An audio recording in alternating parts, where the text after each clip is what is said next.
saw Carol walk in. Time for you to kick some ash, huh?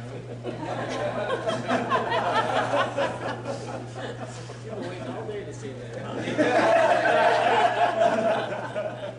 Although I'm not hoping for a remembered that fire. whole marketing thing. Yeah, see that work. Thank you for having these presentations here. And I have to say, as I was driving over, we haven't had really spring yet in the Woodward Valley, so for me to look at my car and say, that's why I'm hot with a long sleeve shirt at 73 degrees in Pocatello. So anyway, yeah, I did want to thank the council well, for all the work that you do with the state, but you know that we had a really challenging end of summer, fall last year with Castle Rock Fire.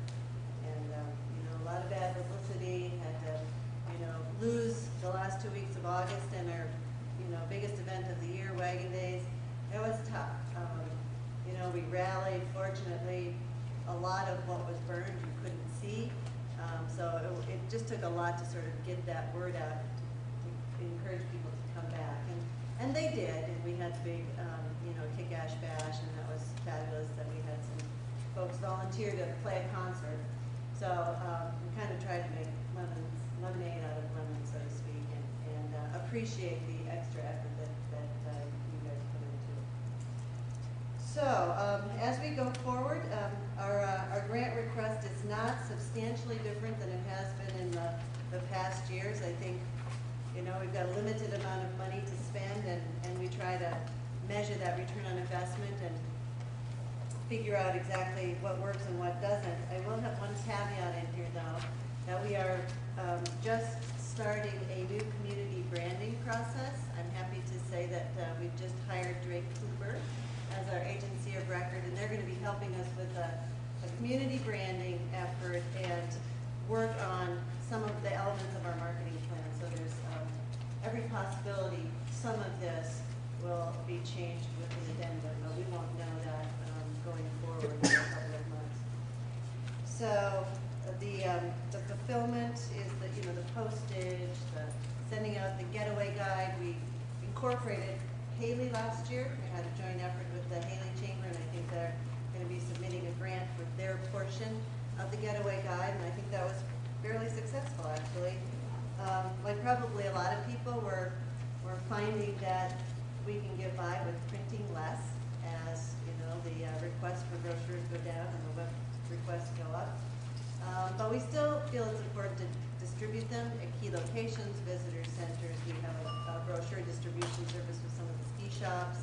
They're certified. So, you know, getting them out there I think is important too. But we are always looking. I think, you know, 3 years ago we were printing 150 and now we're probably at 100,000 or maybe even less.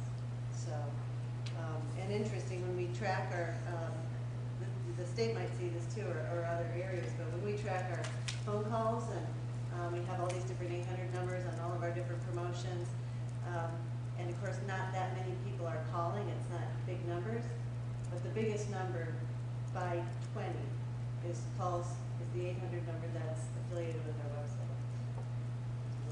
Just goes to show you that all the money you can put into, you know, web and internet marketing, at least it's telling us that that's a good thing to do. So that's why a big, gigantic portion of our budget is on the website. Continuing to refine elements to it. We just continue to add new features and new pages every time. We've got a spring promotion now going on Sabre Sun Valley, trying to get people up in May and, you know, highlighting all the restaurant specials and the lodging specials. So there's different web pages that we are able to add to our website to sort of build and direct people to those promotions. It includes search engine optimization, which we pay for, and I know the state does too. That's with all the keywords. That's very important. Another big part of our program, as you know, is the public relations, and we have a lot of success with this.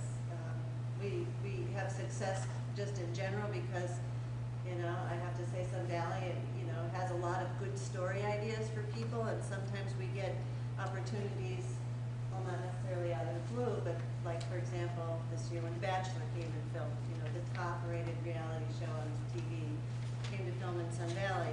You know, cost us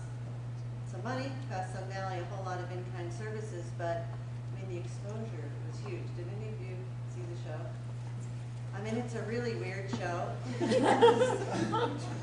don't know, I mean, you know, I guess you have to like want fame to be on that show, but, Bill saw it. He didn't miss it. I said that earlier, how many people watched it a couple of hands ago? How many people won't admit they watched it? But anyway, a lot of great exposure, and, you know, you're trying to measure PR value on that, when I think it was a 30-second spot is $300,000, and that was close to an hour show.